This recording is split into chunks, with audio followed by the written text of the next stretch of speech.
Hello, everyone. This is Yang from the University of Miami.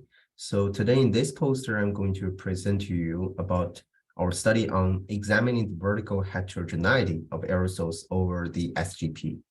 So first, I want to thank my co-authors here who helped me a lot in compiling the results. And here on the right-hand side, I'm showing you the average size distribution of aerosols that were measured during the high-scale campaign conducted over the SGP in 2016. So the panel on the left shows you the average size distribution during the springtime that were measured on board the G1 aircraft. And then the panel on the right shows the summertime average size distribution. And then the y-axis shows the altitude, which is the vertical direction. And then the x-axis shows the aerosol size. And the color here represents the concentration.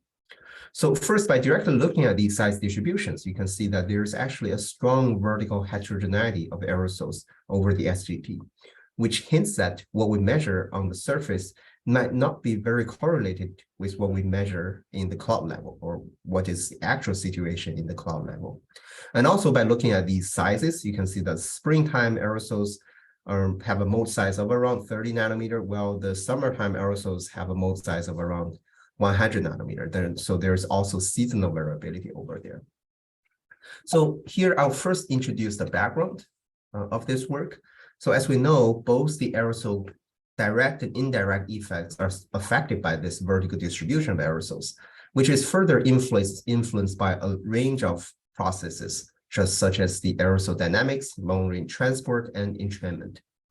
But we also know that many of these observations regarding these processes are based on ground measurements, and this is limiting our ability to understand this vertical distribution and further their impact onto the cloud and also the climate. So that's why in this study, we tried to examine the vertical heterogeneity of aerosols over the SGP using the high-scale data. And indeed, there are actually a few studies that are existing regarding the vertical distribution of aerosols over the SGP, but they were either conducted in an earlier time, which is focused on a shorter time range, or also some of them focused onto a shorter altitude range. But indeed, those studies found that there is a high heterogeneity of aerosol vertical distribution. And we hope that from the high-scale campaign data, we can get the stronger statistics trying to understand what the vertical distribution looks like. So here's our method. So we analyzed the vertical profiles of meteorological and aerosol physiochemical properties up to 2,500 meters above the ground. So basically, here the altitude I show here are the AGL, which is above ground level. And they're examined based on the 38 flights conducted during the high-scale campaign. And in terms of the parameters we analyzed, they include the aerosol physiochemical properties, for example, the size distribution, also the number concentration in different size modes, for example, the nucleation mode, the Aitken mode, and accumulation mode. We also looked into the chemical composition based on the AMS that's deployed onto the aircraft. So we try to understand the processes influencing the vertical distribution of aerosols, and they're also discussed by a few case studies. So due to the time limit, I'll just focus on two cases regarding the new particle formation, also the boundary layer structure.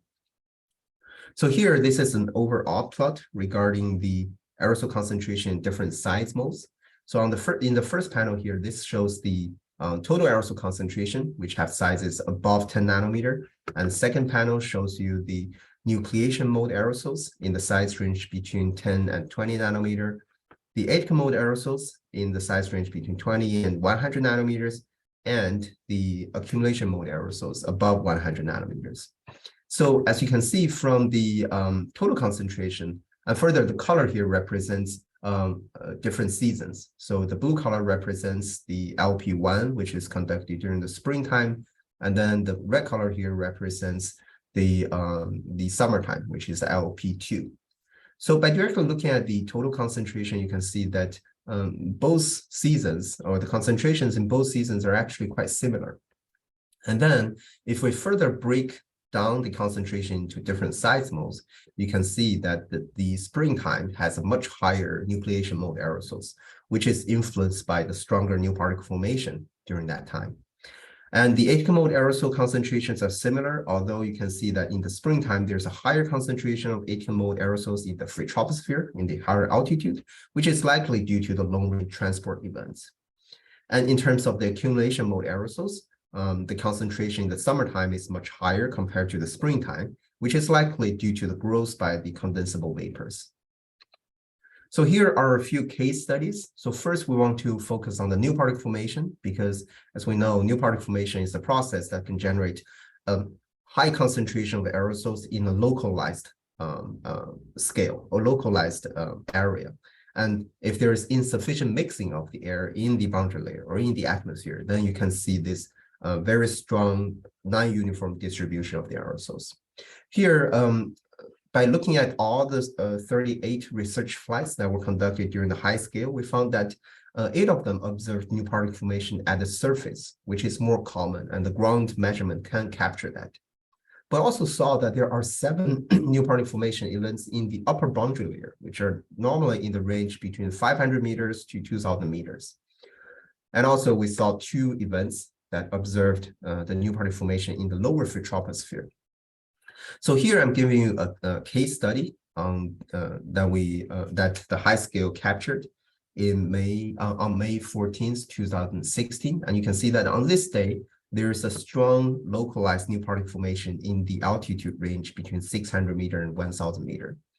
And as these aerosols are getting mixed down to the surface, their sizes also increase due to the condensation of growth. And this indicates that the new particle formation that were occurring in the upper boundary layer may also contribute to the CCN in the boundary layer. And previous studies using the ground-based measurements might miss these events and further influence our understanding regarding the climate influence of the new particle formation.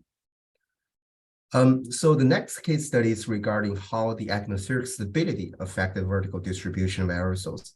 So during the high-scale campaign, there are same-day flights.